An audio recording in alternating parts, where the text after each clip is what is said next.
बूढ़ा कह रहा है कि मुझे ये बताएं कि आपके पास अभी कितने अवेलेबल हो जाएंगे, यानी कितने बर्गर तैयार हैं जो मुझे अभी आप देख सकती हैं। बुढ़िया ने कहा कि देखें, इस वक्त तो मेरे पास 30-35 बर्गर हैं जो मैं आपको दे सकती हूं, आपको इससे ज्यादा चाहिए क्या? तो वो बूढ़ा कह रहा है कि अगर अभी आपके पास 30-35 बर्गर हैं तो वो मुझे दे दीजिए, लेकिन 100 बर्गर मुझे कल चाहिए। 100 बर्गर का ऑर्डर। तो बुढ़िया ने कहा यह अच्छा हुआ कि आपने मुझे पहले बता दिया। उसकी वजह यह है कि जब ज्यादा क्वांटिटी में माल चाहिए होता है तो पहले से बोलना पड़ता है। आज आप कह रहे हैं 100 बर्गर आपको कल मिल जाएंगे, तो ये बूढ़ा उससे कह रहा है ठीक है, मैं कल अपने 100 बर्गर लेने के लिए आऊंगा।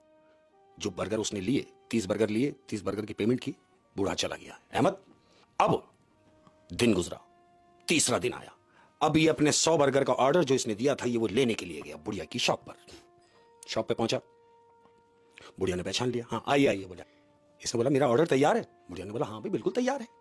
अहमद, तो बुढ़िया उससे क्या कह रही है कि एक बात पूछूं अगर आप बुरा ना माने। इसने बोला हाँ पूछे।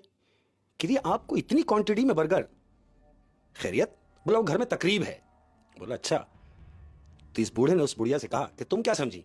तो बुढ़िया कह रही है मैं ये समझ रही थी कि कहीं ऐसा तो नहीं कि आप हमसे बनवा के लेके जा रहे हैं और आगे जाके ज्यादा कीमत में बेच रहे हैं। तो इसने बोला ऐसा कुछ नहीं, जो बर्गर आप बनाती हैं वो मेरे दोस्त अहबाब हैं, मैं उनके लिए ले जाता हूं, और मेरे दोस्त सिर्फ आप ही के यहां का बर्गर खा रहे हैं, उनको और कोई बर्गर लग ही नहीं रहा। अब ये बुढ़िया से क्या कह रहा है? कह रहा अब एक बात तुमने मुझसे पूछी, अब एक बात मैं तुमसे पूछूं? बुढ़िया ने कहा हाँ पूछो। तो कहता है कि तुम जो ये बर्गर बना रही हो इसमें जो गोश्त इस्तेमाल कर रही हो, मुझे ये बताओ ये इंसानी गोश्त तुम लाती कहां से हो? क्या पीछे कब्रिस्तान से लाती हो? तो बुढ़िया कह रही है क्या बकवास कर रहे हो तुम? इंसानी गोश्त? इंसानी गोश्त? तो बुढ़िया कह रही है तुम्हारा दिमाग खराब हो गया? यानी तुम ये कहना चाह रहे हो कि मैं जो बर्गर में गोश्त इस्तेमाल कर रही हूं वो इंसानी है? तो बूढ़े ने कहा हाँ।